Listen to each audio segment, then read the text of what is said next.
Notice അയച്ച് സമൂഹ മാധ്യമ പ്ലാറ്റ്ഫോമായ എക്സ് അമിത്ഷായുടെ രാജ്യസഭാ പ്രസംഗം എക്സിലൂടെ പങ്കുവച്ചതിനാണ് നോട്ടീസ്.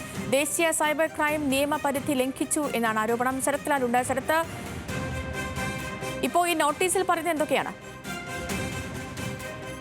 നോട്ടീസ് പറഞ്ഞിരിക്കുന്നത് രാജ്യസഭയുടെ അനുവാദമില്ലാതെ അല്ലെങ്കിൽ രാജ്യസഭയിലുള്ള രാജ്യസഭ ടിവിയുടെ അനുവാദമില്ലാതെ രാജ്യസഭയിലെ വിഷ്വൽസും സ്പീച്ചും പങ്കുവച്ചു. അത് സൈബർ നിയമത്തിന് എതിരാണ് എന്ന നോട്ടീസാണ് ഇപ്പോൾ എക്സ് നൽകിയിരിക്കുന്നത്. കോൺഗ്രസ് അംഗങ്ങളായ ജയറാം രമേശ്, അതേപോലെ അഭിഷേക് സിംഗ്വി, അതേപോലെ ഖർഗെ എന്നീ 3 പേർക്കാണ് ഇത് സംബന്ധിച്ച നോട്ട് എക്സ് പ്ലാറ്റ്ഫോം നോട്ടീസ് നൽകിയിരിക്കുന്നത്. ഇതിന്റെ കാരണം പറഞ്ഞിരിക്കുന്നത് രാജ്യസഭാ പ്രൊസീഡിങ്സ് രാജ്യസഭ ടിവിയുടെ പൊതു സ്വത്താണ്. രാജ്യസഭാ ടിവിയിൽ നിന്ന് അത് എടുക്കണമെങ്കിൽ, അതിന്റെ വിഷ്വൽസ് എടുക്കണമെങ്കിൽ പെർമിഷൻ വാങ്ങണം എന്നുള്ള കാര്യങ്ങളാണ് ഇപ്പോൾ സൂചിപ്പിച്ചിരിക്കുന്നത്. അതേപോലെ തന്നെ ഇത്തരം വിഷ്വൽ ഉപയോഗിച്ച് സാമുദായിക സ്പർദ്ധ വളർത്താനുള്ള സാധ്യതയുണ്ട് എന്നും നോട്ടീസിൽ കുറിച്ചിട്ടുണ്ട്. നോട്ടീസിന്റെ കൂടുതൽ വിശദവിവരങ്ങൾ കോൺഗ്രസ് പുറത്തുവിട്ടിട്ടില്ല.